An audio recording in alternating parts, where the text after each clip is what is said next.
Hello， 大家好。Hello， 大家好。因为就是我们两个就是面对镜头会很容易紧张，然后就不露脸。平时的视频也是，就是如果说露脸的话，我们两个会不自在，所以就一直都没有露脸的。也有露脸的，就是比较少。对，我觉得你好像有点紧张。是，你放松点呗。没有，主要是你就跟咱俩之前录那期差不多。好吧，第一个问题，我们的名字。叫我 A 就好了，然后我叫于饼，但是就是我们在中国这就是一个代号，可能翻译成英文就是听着有点奇怪，因为我们两个没有很正经的取过英文名字，所以如果念的话也怪怪的，就感觉不是像在叫我们，所以还是就是叫 A 和于饼就好。对，我们多高多大？我是2000年生的，狮子座，身高是166。你好正经。对，我比他大2岁，我是1998年的，身高178，巨蟹座。做什么工作？你先说吧。我是做后期的，影视后期。我是写小说的。我们是怎么认识的？我们是在中国的一个拉拉的交友软件上面认识的，然后我当时就是因为他在那个软件上面人气很高，就是他的条件很好嘛，就是身高178，就本身就很少有，然后他又长得很好看，然后就是经常会有很多女生给他发私信啊，然后给他评论点赞什么的，就是问他就是要不要出来玩什么的。然后我当时看到我就觉得他肯定很花心，所以我就没有给他打招呼什么的。然后后来有一次我又刷到他，然后我就觉得他实在是太好看了，然后我就给他想发私信，就问他能不能把微信给我，结果我不小心摁错了，我摁到那个给他发定位，然后我又跟他道歉，然后他当时说我很可爱，但是不知道是真假的，反正就是加上就是我当时上那个软件，因为其实确实是有挺多人跟我要微信，然后但是那个软件是属于就是你只要点进去它就会显示已读，所以很多人我都不点，因为你显示已读再不回就感觉很不礼貌。但是他呢，就是我俩素未谋面，但是他就是一下子有一个人给我发了7条未读消息，就是我处于这种就是我要知道他到底是在讲什么，到底能讲什么，讲7条，所以我点开看了。点开之后看了之后，发现他给我发了定位，然后说点错了什么，挺尴尬的。然后我觉得也挺可爱的，那就加一下吧。然后就加上微信了。我们是怎么在一起的？然后我们就聊天呢，其实聊得还挺好的。然后第2天早上呢，我还跟他说了早安，但是我早上大概是8、9点钟跟他说的，他下午3点他才回复我。这一天我就觉得什么意思？什么情况？他是就是聊的人太多了，就把我忘了是吗？然后他当时给我的回复是他在睡觉，睡到下午3点，我当时真的不信。然后不对，不是3点，应该是他是1点回我的，回我之后，然后我又回复他，写的挺满的什么，我忘了具体我说的什么了，然后这个人就没了，又没有了。然后他再回我应该是2个小时以后，他说他又睡着了。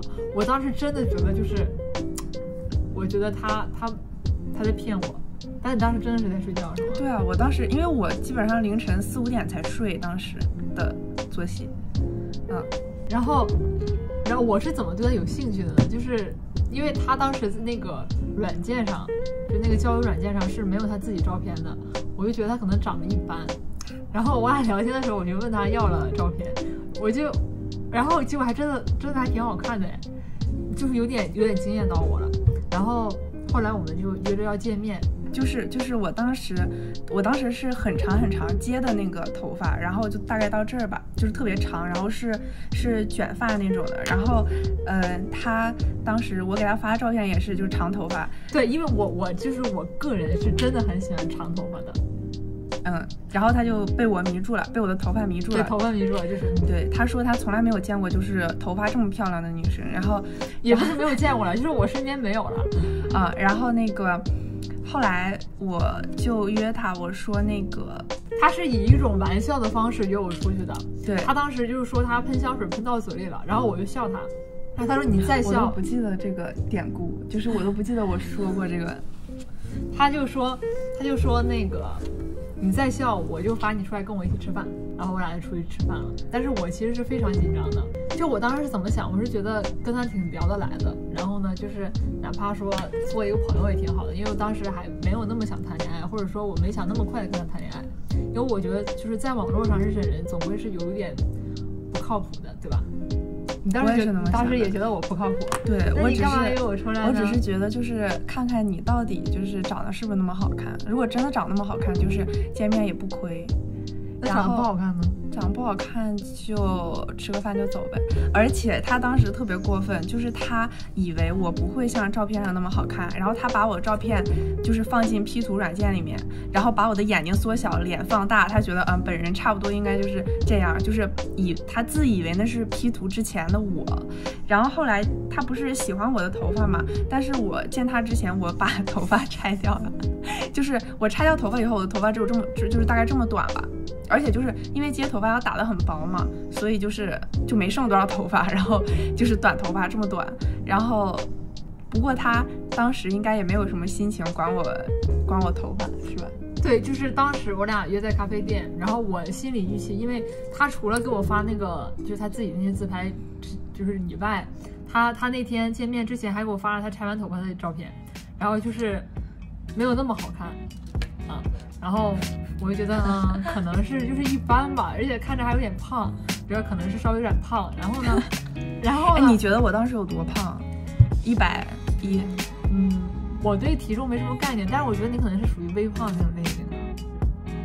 就是大家看，就是你现在视频里看着也是有点胖，就是有点肉乎乎的。但其实不是，他就是一上镜就不知道为什么就会显得有点胖，但是他其实是很瘦那种。然后当然可能是最近跟我谈恋爱要胖了点。我原来只有89、90，现在已经94、95了。对，谈恋爱就是幸福费。然后呢，然后我俩就见面了。关键是就是当时就是那个咖啡店，它是有那个空白的那个玻璃嘛，然后他走到外面的时候，他穿了一身黑色的大衣，然后穿的马丁靴，然后那种就是黑色的深色的紧身牛仔裤，就身材真的特别好。然后再回想起来，每一次都会觉得特别心动，就是真的特别好看当时。然后我当时就对他的第一印象就是他真的就看起来很小，就他的头肩比，就是他的头也很小，然后呢身上就是也很瘦，就很瘦弱那种，然后就很精致，然后坐在那里，就是跟照片里给我的感觉不一样。然后我当时就是因为实在是没有想到他能比照片上好看，也不能说是比照片上好看，就是比照片上更符合我喜欢的类型。然后我当时吃烤肉的时候，就是我当时想泡他嘛，然后我就说我出去就是抽烟，然后我就出去了，然后我就偷偷的把账结了。然后就是他当时我们两个进去的时候，我还特别体贴的说，我说你穿白衣服你坐里面吧，别让那个就是服务员就是那个烤肉架子什么的把你衣服给碰脏了。对，还是挺细节的。就是可以画一下重点，就是说第一次见面细节一点，以后就不用然后还有一个细节，就是我俩去喝酒，他用我喝过的酒杯喝，就真的有点撩这个，大家可以学一下。然后我们就要说怎么在一起的。我们当天喝完酒，当天晚上回去就在一起了呀。我叫你老婆，你就应我了。是当天晚上吗？对啊，我还那个什么了，就是我给你没有吧？咱们两个绑定热拉了。对，就挺奇怪。其实当天晚上我俩就见了一次面，但是就是我俩都互相知道，就是对彼此非常满意，因为我俩都很害羞。就是我俩就是第一排站在一起的时候，两个人都很心动，就是那种感觉，就是你俩也并没有开口说要在一起，但是其实你俩已经就是说马上就要在一起那种感觉。其实我当时是没想到，因为当时我跟他第一次见面，我是想，就我朋友还跟我说你是不是要跟人在一起？我说不可能，我说我就是去见面，就是看一看，就是当个朋友。如果真是要在一起，就是可能也是因为我是一个比较慢热的人，我觉得怎么也要磨合一段时间吧。结果但是我当时就疯了，我就好喜欢。然后回去之后我还查他的星座，然后我什么时候可以讲我们第一次牵手啊？你说，就是那天就是因为他平时周末都不出去，然后后来那天我就问他，我说你今天想不想出来看电影？然后他说行啊。下午就可以，然后我们两个就去看电影，然后他当时就是我们看那个电影的时候，我知道他想拉我的手，但是我就想看他什么时候会拉，我就想好了，如果他不拉的话我就去拉，然后结果他就给我发微信发了一条，他说可不可以牵你的手，然后当时我就是纠结了好久，因为我怕他不喜欢，然后我当时想是要直接牵上去吗还是怎么样，后来想还是问他一下吧，我就在微信上给他发，就是可不可以牵你的手，然后他就当时看完之后，他就直接把他手上的戒指都摘掉，就是他当时手上戴了很多戒指，然后就摘戒指，然后过来拉我的手，然后这个人问是一见钟情吗？其实我觉得是一见钟情，但是性格我觉得我特别喜欢他的性格，就是他是那种他处理问题的方式啊，还有他的平时的性格什么的，就都是我喜欢，就是刚刚好是我喜欢的那种。我以前就是从来没遇到过这种人，所以就是我觉得就是得在一起。我们在一起多久了？快2年了，现在应该是1年半多一点。父母和朋友知道这段关系吗？怎么看待我们的关系？其实我看有好多人问，就是父母是怎么看待我们的关系的。就是我在跟他在一起之前呢，就是我妈妈是不知道我喜欢女生的，然后后来因为我俩在一起之后呢，就是彼此是知道，就不会分手，就是会一直在一起。那这个问题就是迟早要解决的，而且因为我俩现在的年纪就是已经是工作了，然后已经有就是自己独立的思想，所以不会就是如果是小孩子的话，我觉得是不要那么快的跟家里去出柜。然后我就很认真的跟我妈谈这件事情，然后我妈也是，因为我妈是属于那种比较开明的父母，然后她是表示理解的，因为她觉得2个小姑娘在一起，就是2个人彼此感情也很细腻，然后也能很照顾对方。因为现在有时候其实我觉得找男的不是那么靠谱，那么有安全感的一件事情。然后所以你在干什么？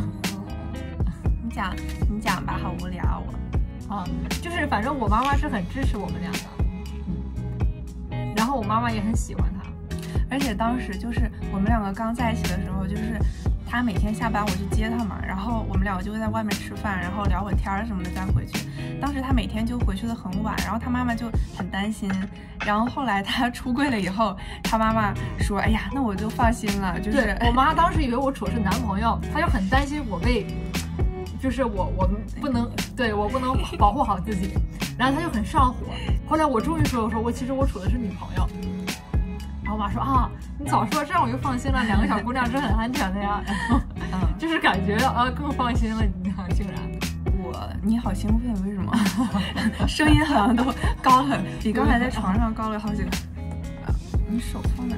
就是我妈妈她很早就知道了，而且我妈妈她就是就很早就是告诉爸妈，就是说你喜欢女生，就是跟你当时的女朋友出柜，对吧？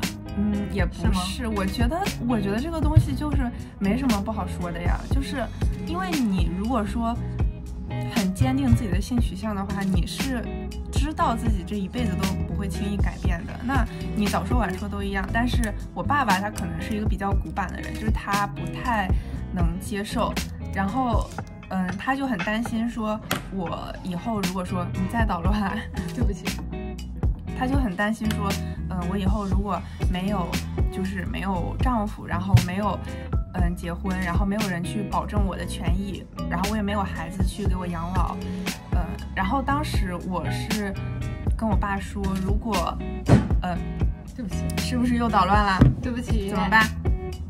你怎么办呢？当时我是跟我爸说，就是其实结婚这件事情，手拿出来，你是不是有多动症？就是结婚这件事情其实不需要投入什么感情，就如果我想结婚的话，我找一个男人我就可以结婚啊，我领个结婚证就可以了。但如果说有一个女孩子她愿意跟你就是去走这一条不容易的路，然后她也愿意说跟你面对别人的指点，她愿意为了你去对抗家里，然后可能2个人没有任何保障，但还是愿意生活在一起，我觉得这个是比结婚生小孩更贵重的事情。而且就算一辈子都没有就是权益保护也无所谓，因为2个人在一起，2个女孩子在一起，她们都想变强大去保护对方，那这两个人在一起其实是比你一直被人保护要更好的。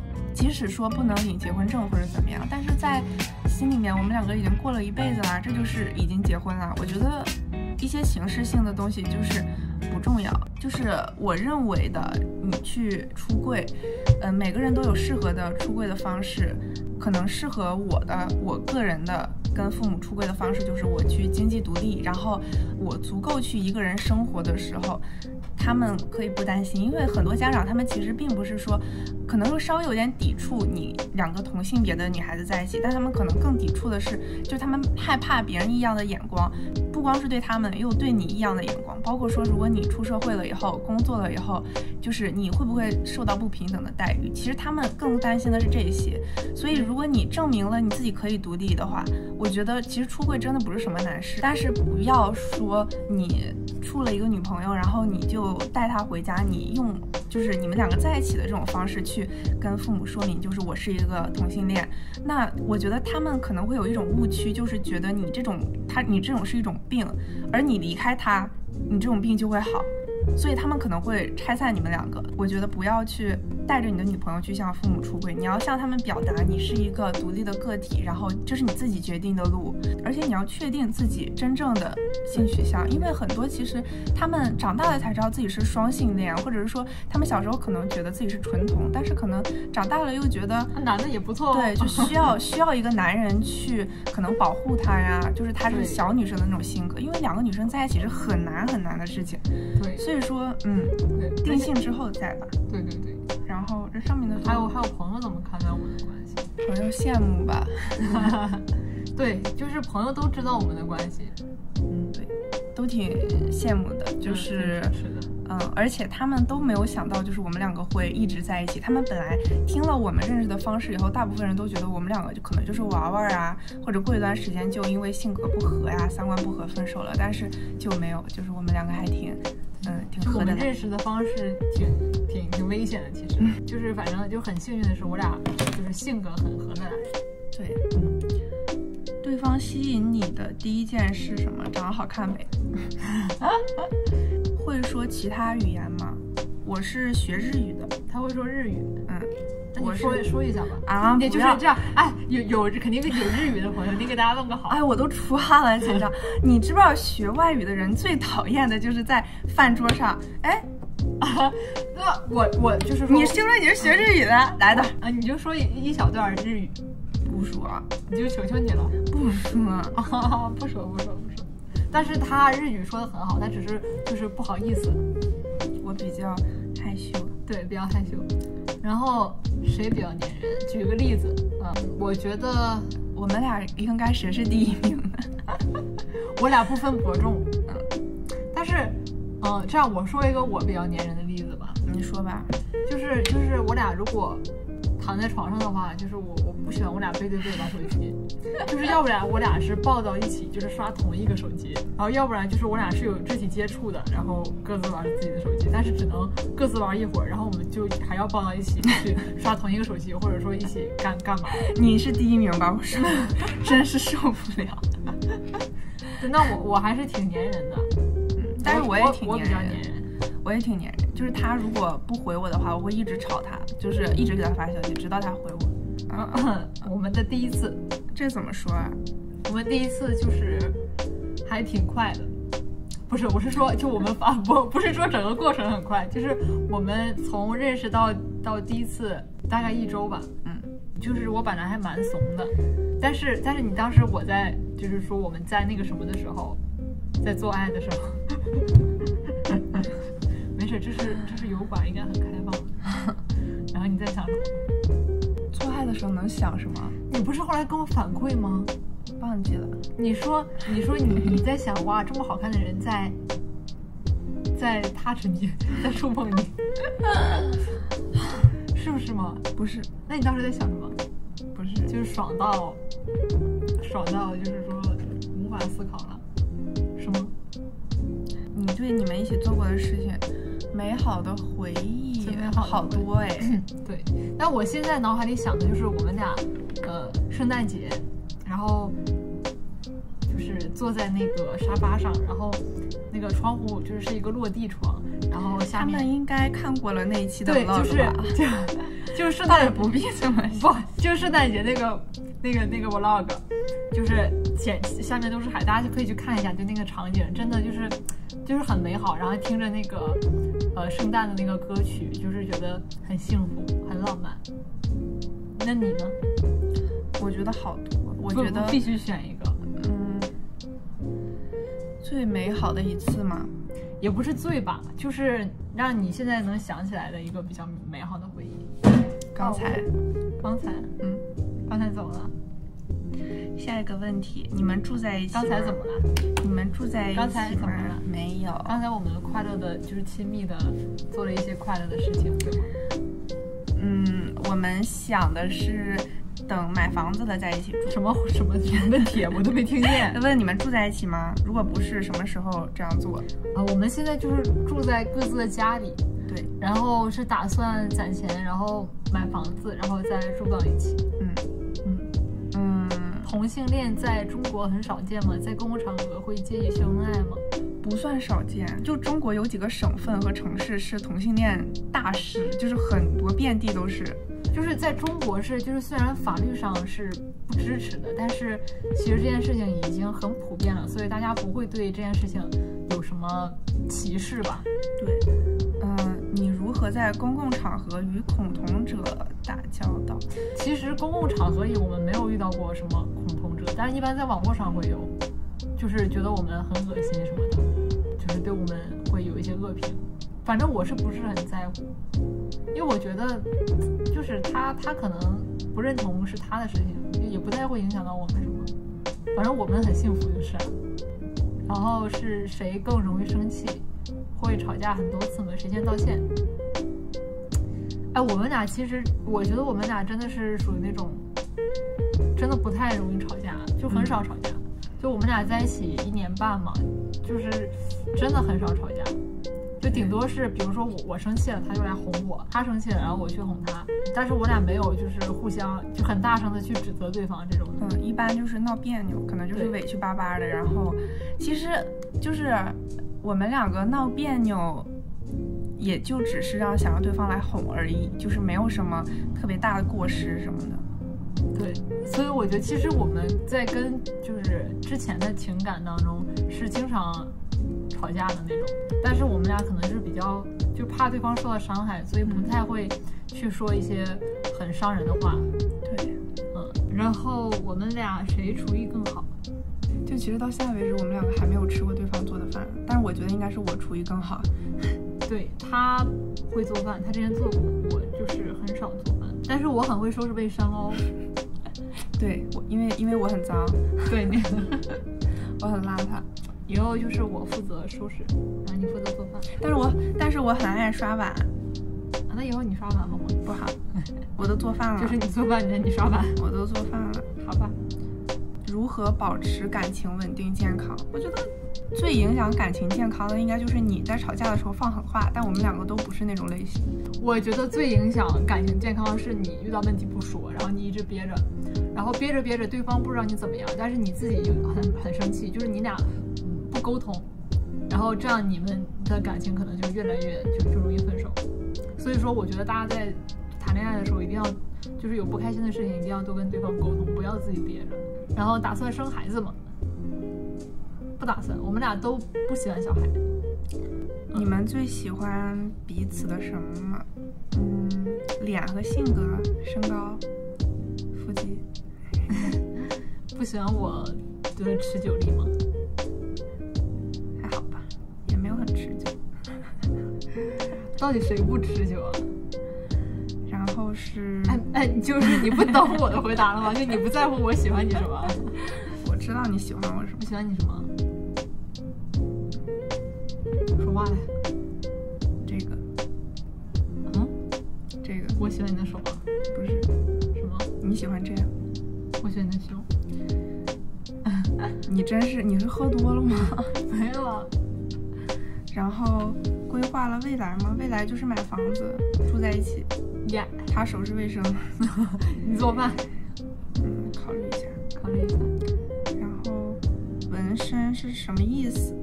纹身就是喜欢就纹了，但是我腿上还有一个，腿上的那个是小时候烫伤了，然后有疤痕，所以才纹了。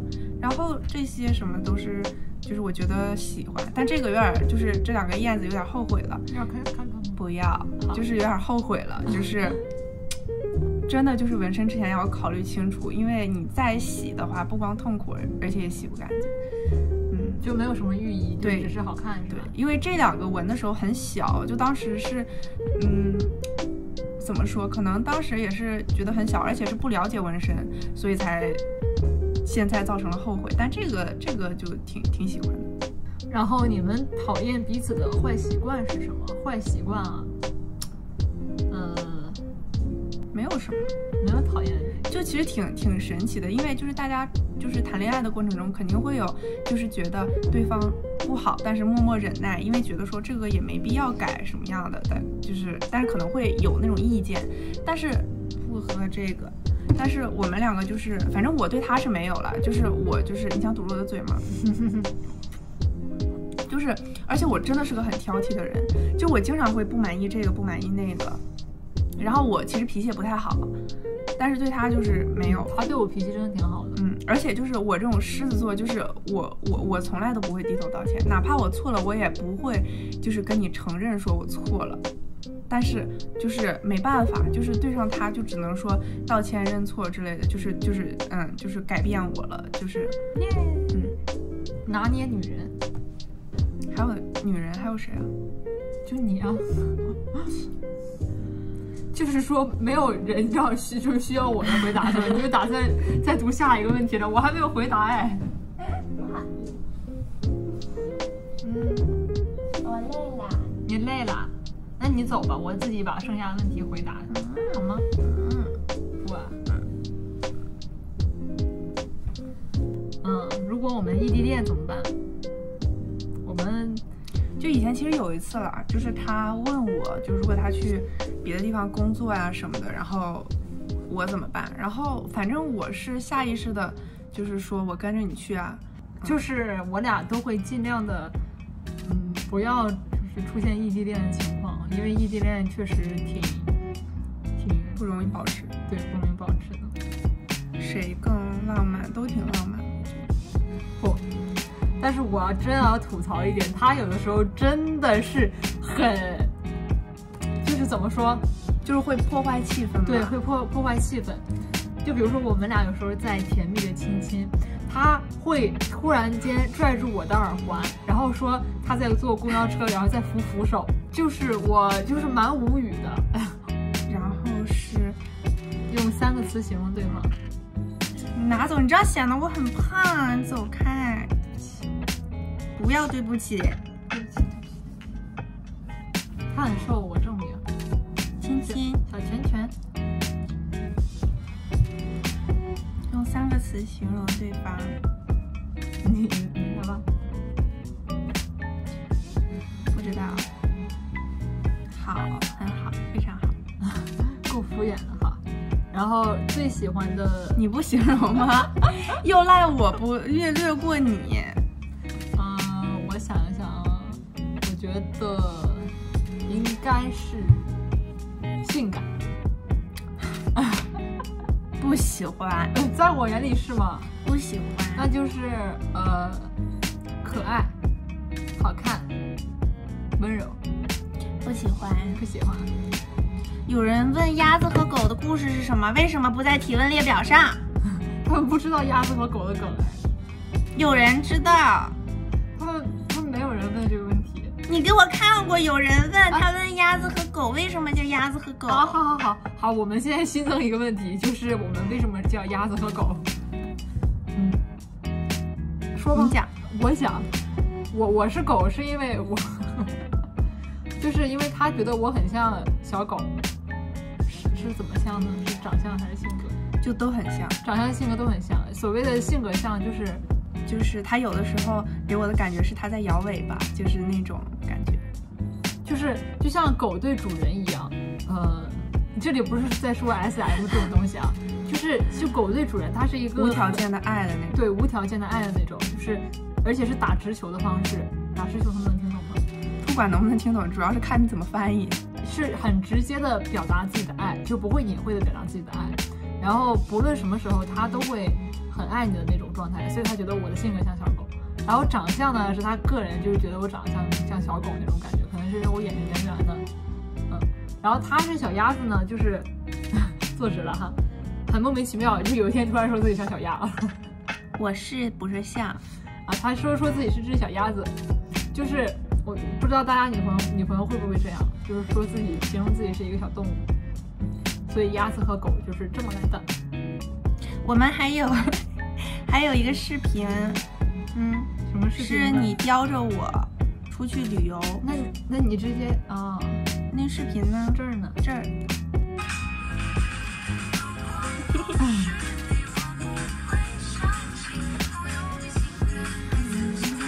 啊，我被你叼着，带我来看风景。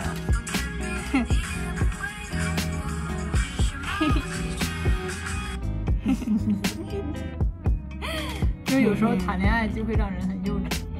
然后最喜欢的女同电影，我真的强烈建议大家去看韩国的一个女同电影，叫《小姐》，那个确实厉害，真的拍得很好，很有感觉。你最喜欢的也是这个吗？我喜欢，就我之前没看过小姐，因为就是很多视频网站上都会剪辑，就是小姐的一些片段，然后我就觉得就是差不多都已经看过了，然后他强烈推荐了以后，我们两个又重新看了一遍，然后就真的很震撼，构图啊、画面什么的。但是我最喜欢的是卡罗尔，然后就是感觉卡罗尔是属于那种比较内敛的那种电影，对我喜欢那种，对，拍得很内敛的那种感觉。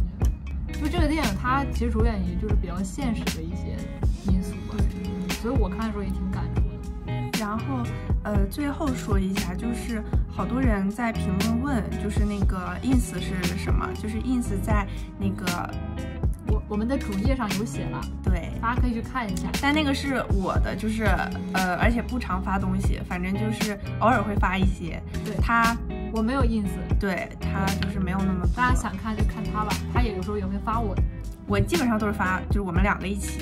对，然后就是也很感谢大家的喜欢，就是最开始我们发油管视频，没有想到会有那么多人来看我们，然后所以也是给了我们很多的支持，很受宠若惊。对，就是我们也很惊讶。对，谢谢大家，谢谢大家。希望我们能一直陪伴你们，然后你们也能一直都陪伴我们。好，那我们再见啦，拜拜，我们下期再见。